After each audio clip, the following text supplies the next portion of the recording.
So I was recently just asked about predicting what's going to happen tomorrow.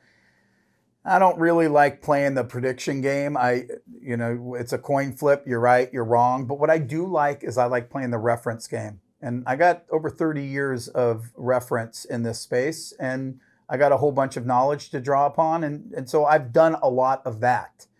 And specific to the private money space, this is my view. My view is that the companies that survived, they're going to thrive. They're going to thrive in a way that was different before this COVID pandemic, in that most of the competition's not going to be around. I also believe that it's forced all of us who are still in this space to think about our business a lot more responsibly. And thinking about it responsibly is maintaining certain leverages that's consistent with what's going on in the real estate market. And I think what's necessary from a protector standpoint in terms of default and default resolution. You have interest rates that have worked their ways back up the ladder after being compressed for 5 to 7 years.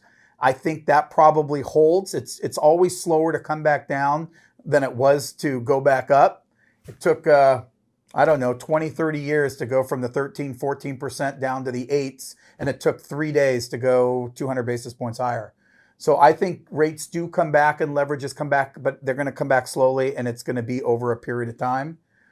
I believe that there's a lot of real estate opportunities out there. And I know there's a lot of talk about the real estate market being toppy, but conventional interest rates are still at historic lows. And when you could get interest rates on a 5-year or 7-year or 30-year at high 2s, low 3s, mid 4s, whatever that is, you're actually able to buy a lot more home than you could have when rates were 5, 6%. And so from a real estate investor standpoint, what we've seen the last 8 weeks is, investors are paying 175, 200 basis points higher for their cost of capital, but they're also getting much better deals on their real estate acquisitions. And so when they look at that math as an ROI, 9 times out of 10, the savings on the real estate transaction offsets the cost of capital increase as a result of what's taken place the last 2 months. So if I were just to summarize, I think there's going to be far less lenders in this space. The ones that are lending are going to be here to stay. I think the cost of capital is going to be more expensive than it was before. I think leverages are going to be a little bit tighter. Guidelines might be a little bit tighter. Turn times will be in or around the same. And I do think there will be some correction as that comes back to some new normal on Wall Street and in our space.